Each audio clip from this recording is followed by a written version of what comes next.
Hi, Whisky Jason hier, Whisky aus der Sicht eines Amerikaners und heute zeige ich meine Irish Whisky Collection. Mein Bourbon Whisky Collection von 100 plus Flaschen habe ich schon mal gezeigt und jetzt sind wir in Irland angekommen.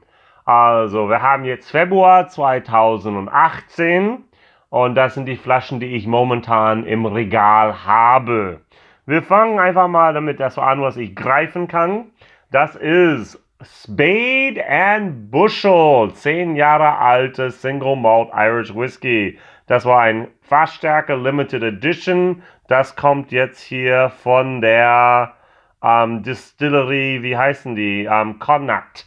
Die werden bald auch auf dem Markt hier tatsächlich Whisky auf den Markt schmeißen in 2 Jahren, 3 Jahre.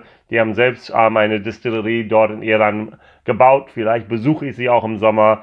Interessante gesourcete Whisky. Ich glaube, ich habe damals auf Bushmills getippt. Viel zu teuer.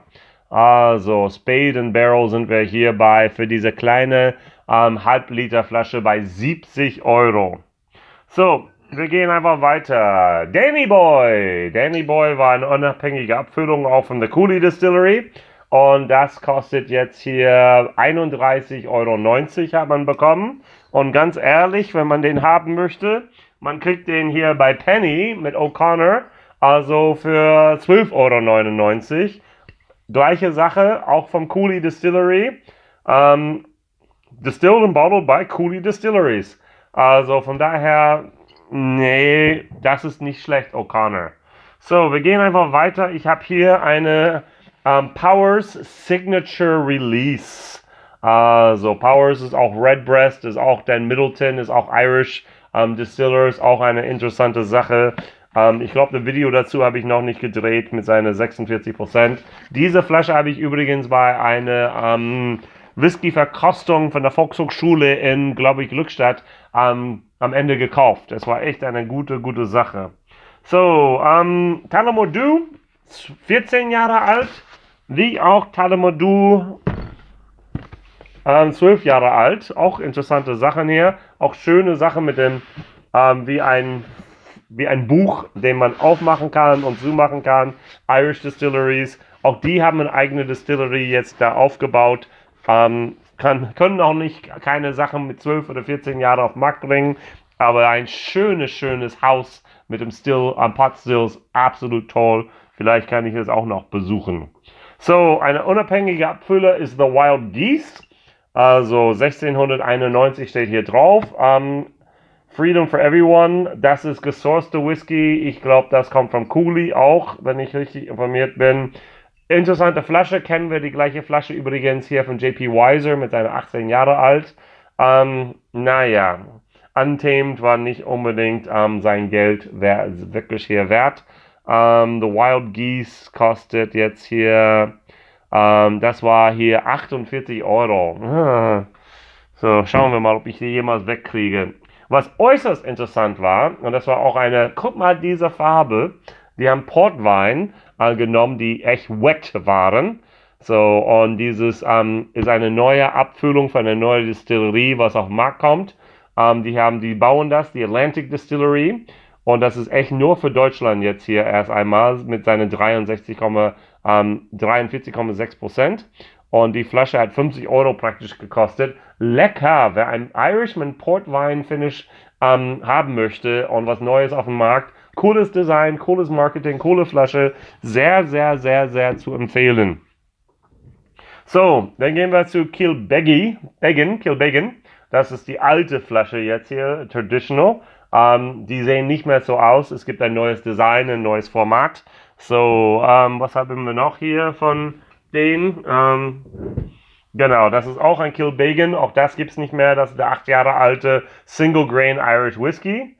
Denn die sehen jetzt anders aus. Ich versuche mal die Flasche jetzt gleich hier hochzuhalten. Nein, da. So sehen die Flaschen jetzt hier aus. Das ist der Kilbeggan Single Grain, also ohne Altersangabe wie in einem 8. Und auch der normale Kilbeggan hat auch diese Flaschenform mit diesem Design. Kriegt man übrigens auch im Supermarkt, denn manchmal dieses hier hat der Kilbeggan jetzt hier hat Single Grain 28 Euro gekostet. Mensch, und der ist lecker. Der wurde auch gefinished in verschiedene Fässern, inklusive auch ein paar Weinfässern. Also macht den echt, hat was. Also richtig, richtig gut. So, eine meiner Lieblingsdestillerien momentan, nee, Entschuldigung, eine meiner Lieblingsbonders, die destillieren nicht, sondern die nehmen ihre Fässer und gehen hin zu der Destillerie, sagen, bitte füllen Sie meine Fässer ab, lagern es bei sich und dann vermixen sie und blenden sie, wie sie wollen. Deshalb heißen die Bonder, ist dann J.J. Corey.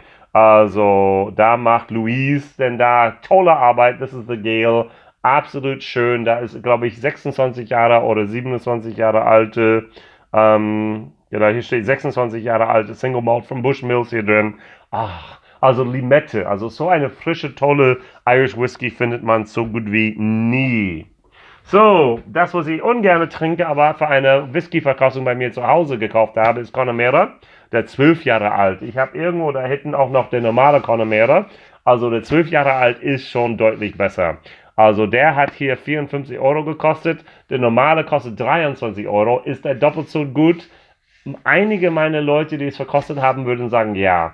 Aber 54 Euro für eine gepeated Altersangabe aus Irland, sagen einige, muss nicht sein.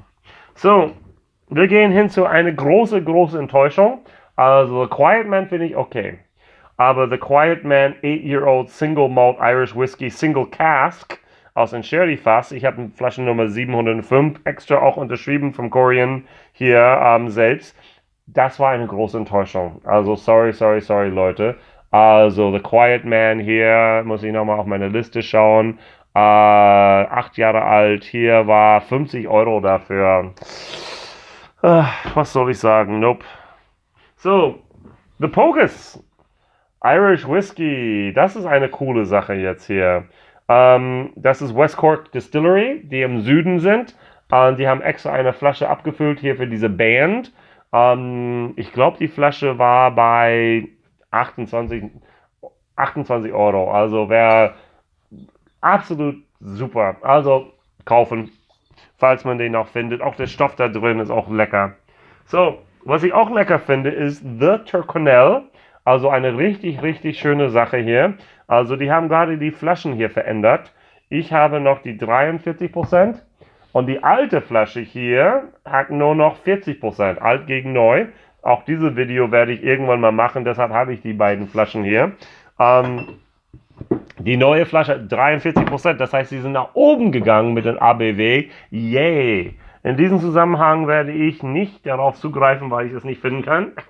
Ich wollte das Tyrconnell 16 zeigen. Pierce. Also, wer in Dublin ist, der muss natürlich jetzt hier Teeling anschauen.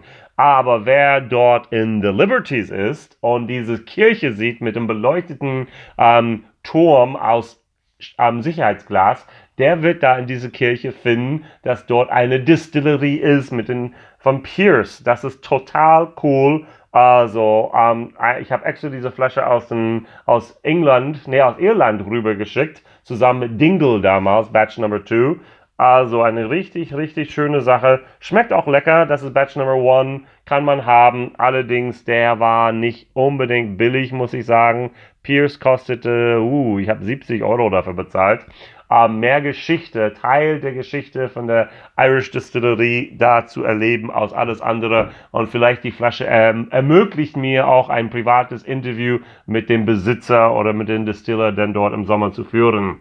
So, wir gehen mal zu Teeling. Das ist einfach eine Single Cask Abfüllung, Cask Nummer 7920. Habe ich irgendwann halbwegs günstig erschossen, dann online. Das erste Mal, wo ich es probiert habe, habe ich gesagt, wow. Das zweite Mal, wo ich probiert habe, habe ich gesagt, Und das dritte Mal habe ich gesagt, wow. Also das ist eine 80 Euro Flasche. Absolut noch zu empfehlen. Ja, Teeling Single Cask kann man nicht viel verkehrt machen normalerweise. So, The Quiet Man, mit dem bei mir vieles hier angefangen hat. Auch nicht, Entschuldigung, das ist The Quiet Man, auch eine Single Cask Abfüllung. Auch da hat er leider ein Fass ausgesucht, in dem das Holz am Ende sehr prägnant ist. Also diese ausgelutschte Fässern. Schade. Ein 8 Jahre alte, auch selbst unterschrieben. Flaschennummer 38 von 384. Auch ein Teil der Geschichte denn da.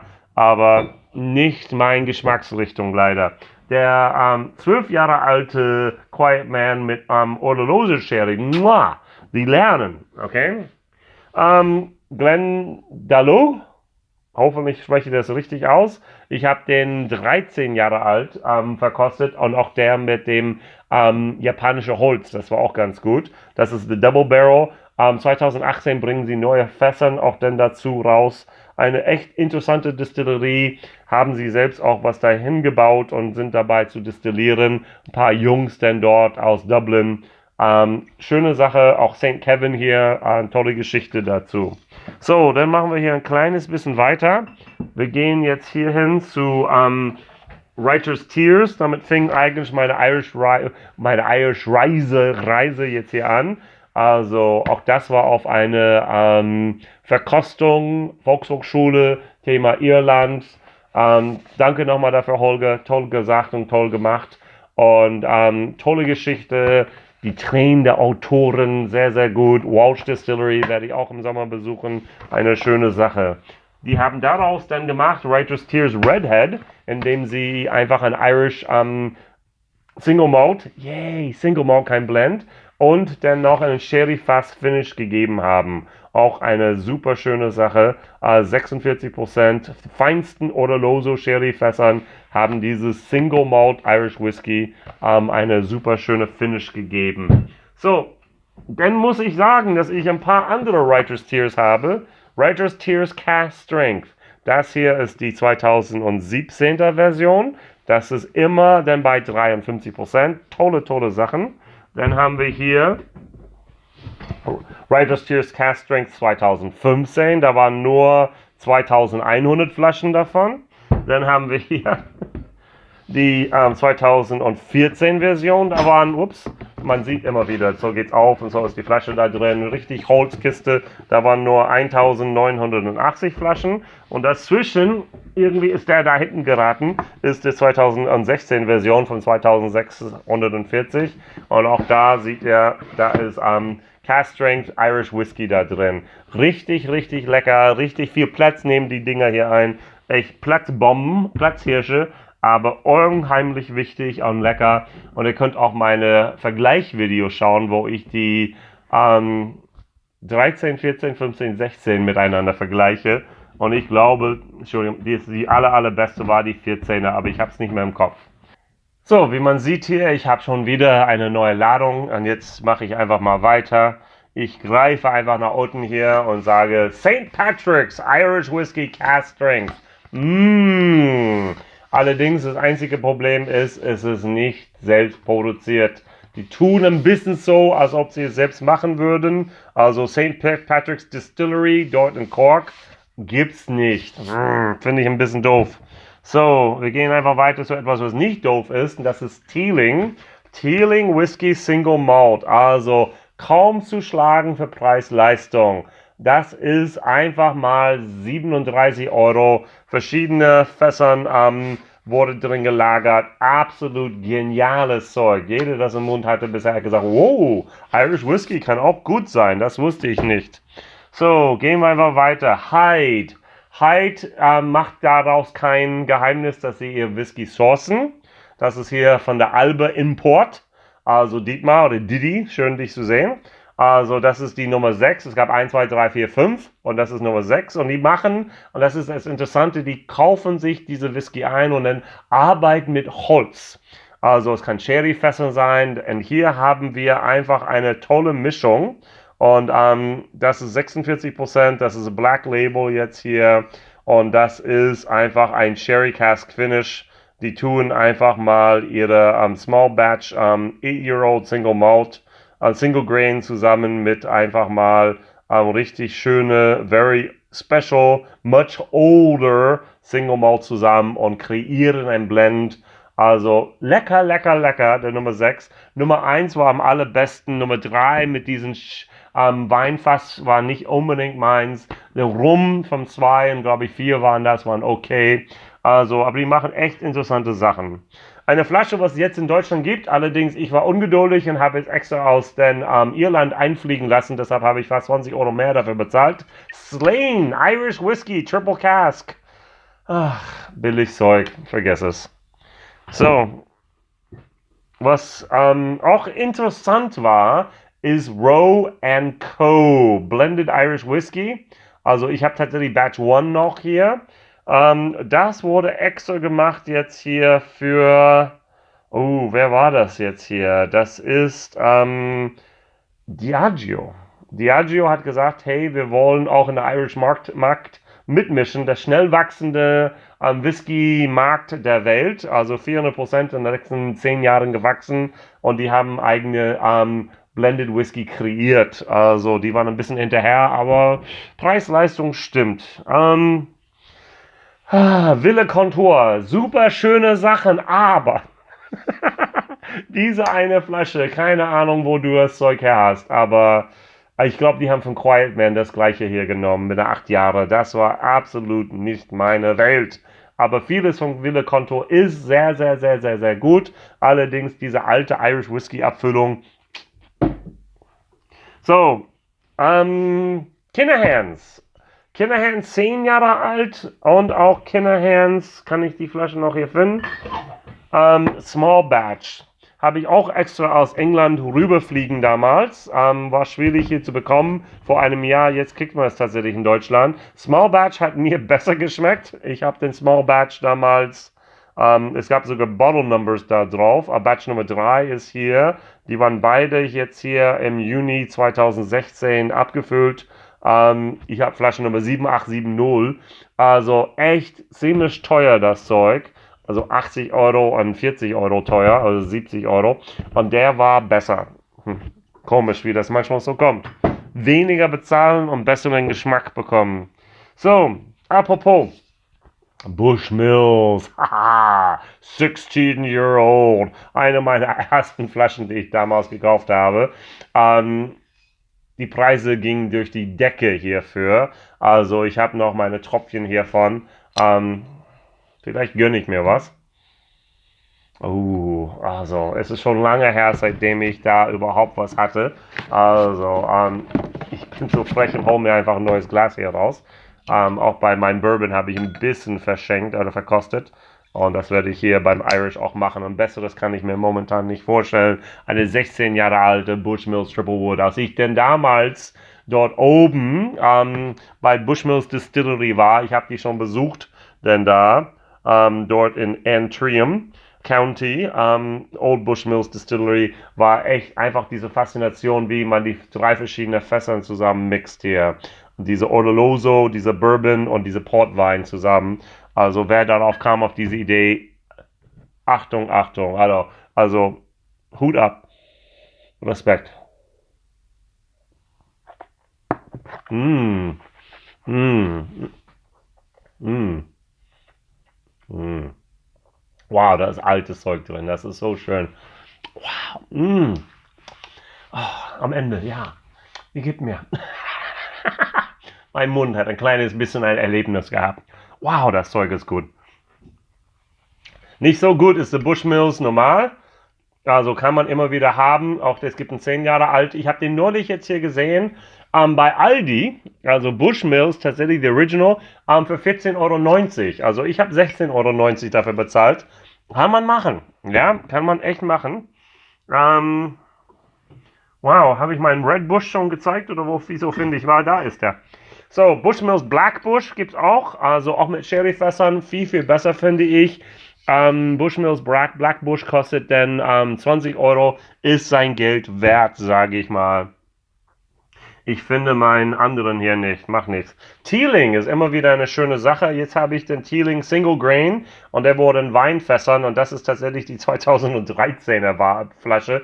Also ein kleines bisschen Rest hier habe ich hier drin. Und weder werde ich ein Video damit machen oder habe schon ein Video damit gemacht. Und jetzt kommen wir dann zu ein paar Flaschen hier von Black Rock. Ich habe momentan Black Rock. Das ist eine Sonderabfüllung vom Irish-Whiskies mit s.de von Mareike. Das ist jetzt hier Nummer 2. Das ist eine 9 Jahre alte Single Grain. Ich habe hier den Nummer 3. Das ist eine 15 Jahre alte Single Malt. Und ich habe Nummer 4 hier. Und das ist eine, auch da am besten schmeckt, fand ich, auch eine 16 Jahre alte Irish Single Malt Whisky. 99 Euro, 89 Euro, aber trotzdem, eine Fassstärke von Irland kriegt man so gut wie nicht. Absolut, absolut, absolut authentisch gut. Sehr, sehr, sehr, sehr, sehr, sehr lecker. So, wo bin ich hier? West Cork.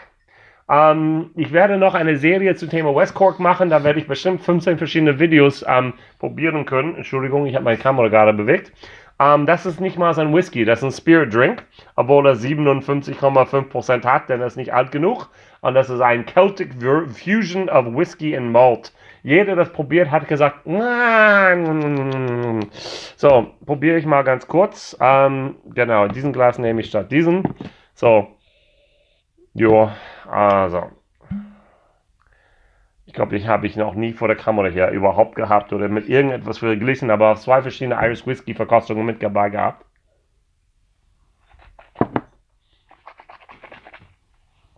Ich vergesse 57,3%.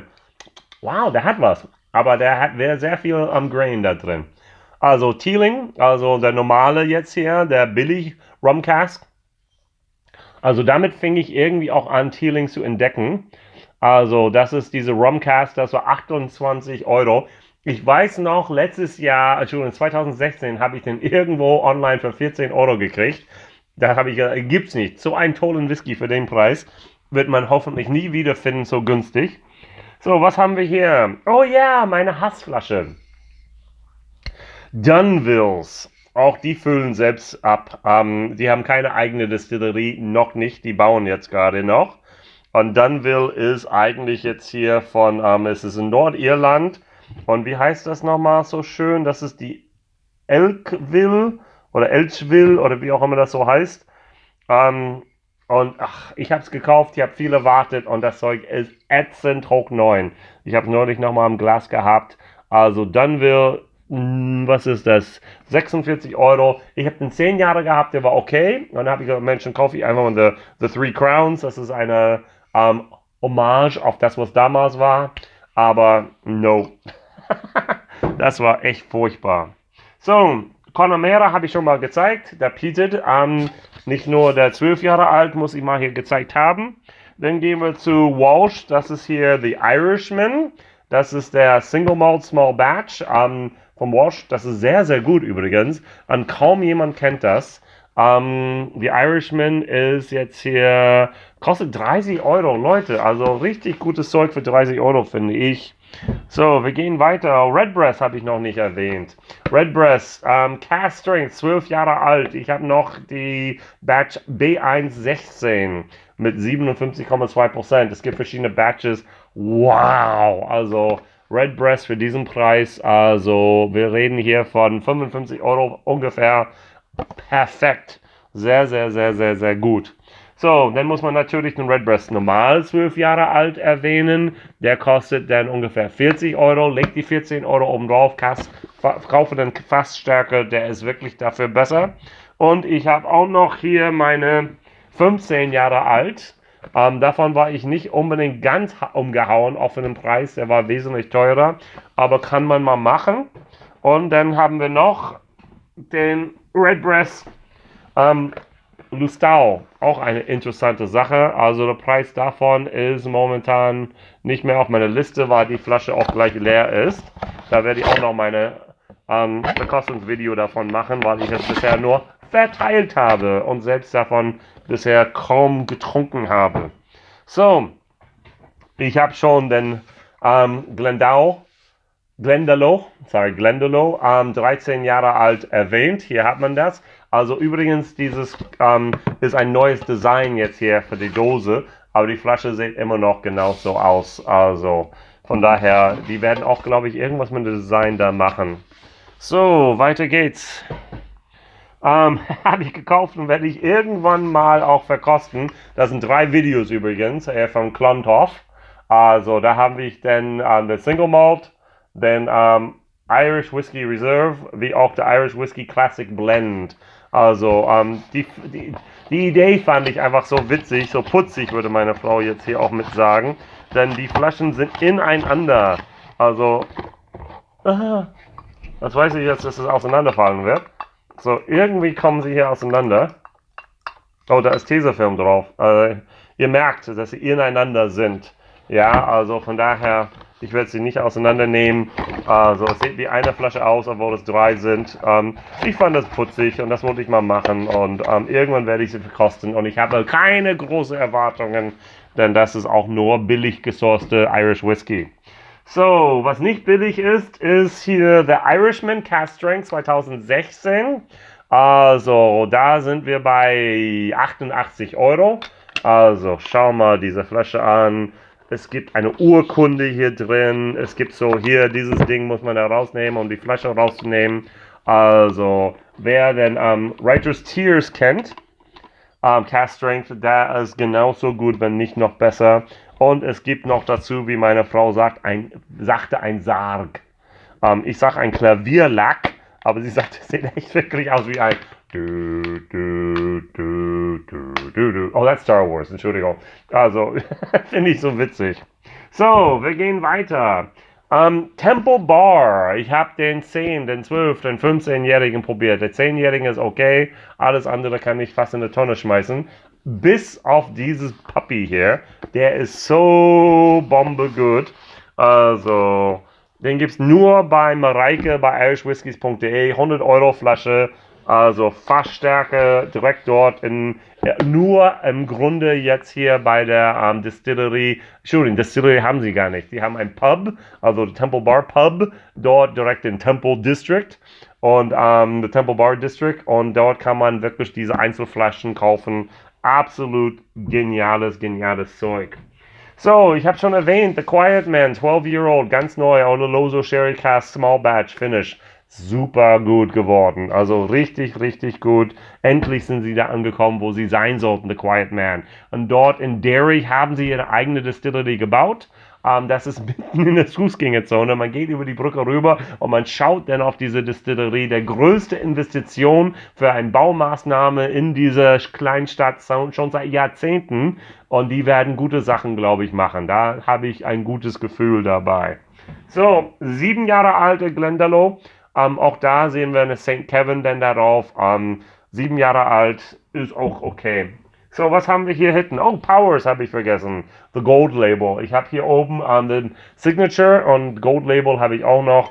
Metall ist okay. Powers, Redbreast, Middleton, Irish Distillers, alles da gehört zusammen. Sehr weit versteckt war denn meine Red Bush. Red Bush ist nur Bourbon-Fässern, kein Sherry dazu. Ich habe auch ein Vergleichsvideo gemacht. Der Black Bush gefällt mir besser als Red Bush. Und ich fand den Red Bush ein bisschen zu teuer, um ehrlich zu sein. Also Bushmills, Red Bush. Red Bush war bei 29 Euro, ein Black Bush war 20,90 Euro. Deshalb, besser schmeckt, finde ich, mit Sherry-Einfluss. So, vorletzte, glaube ich. Nee, ich habe noch ein paar. Dalmore, das war eine interessante Flasche. Das ist das Cider Cask Finish Irish Whiskey. Ja, eine 50 CL Flasche mit 40%. Bisschen ein Gag, sage ich mal. Mir hat es bisher nicht so gemündet. Video kommt noch, versprochen.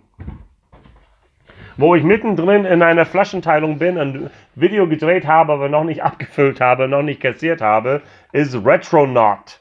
Blackwater Distillery. Also die Flasche ist 109 Euro und die Packung geht sofort kaputt. Also das fand ich richtig doof. Und auch das, was da drin ist nicht 100 Euro Whisky. Zuerst einmal ist das bei der Peter Mullion von November 2017.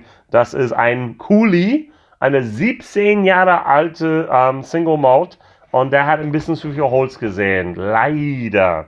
Also meins ist das nicht, und da kann ich sagen, dass man das unbedingt kaufen sollte. Aber ein Teil der Geschichte noch einmal vom Irland miterlebt. Blackwater Distillery, bevor sie selbst da gebaut haben, haben sie eine eigene Retronaut-Serie rausgebracht. Also von daher, warum nicht? So, wir gehen hier weiter. Wir haben den sogenannten Yellow Spot. 12 Jahre alt, besonderes ist Malaga-Fässern gereift. Neulich habe ich auch einen Whisky mit Malaga gehabt und ich konnte mich nicht daran erinnern, wo ich das schon mal hatte. Yellow Spot. So, wir haben den Green Spot. Keine Altersangabe. Der hat eine Altersangabe hier von 12. Also, der Green Spot ist ein Single Pot Still, Triple Distill. Sehr, sehr, sehr, sehr schön hier. Muss ich schon sagen. Das ist hier Mitchell & Son. Dann geht es weiter und auch das ist eine interessante Sache hier. Ist der Green Spot finished in Bordeaux Wine Casks mit Chateau Léoville Baton. Also das war echt richtig gut. Also ich mache Wine Finishes nicht so gut, aber das war ein bisschen besser als sonst, muss ich schon sagen. Ein paar Jameson habe ich hier. Jameson Black Barrel. Auch mein Sohn hat neulich was davon geklaut, fand es sehr, sehr gut. So, ich habe danach gesucht vorhin. Mein The Torcanel 16-Year-Old. Kostet um die 70 Euro. Ist eine der besten Irish Whiskys, die man für den Preis bekommen kann. Wesentlich besser als denn das Huguenots, den ich gerade in der Hand hielt. So, ich greife einfach hier rein. Jameson Crested. Auch eine sehr schöne Sache, kann ich sehr empfehlen. Habe ich es überhaupt an meiner Liste hier drauf? Ich glaube noch niemals. Nee, deshalb kauft kein Mensch das, weil ich es noch niemals auf meiner Liste habe. Bravo, Jason.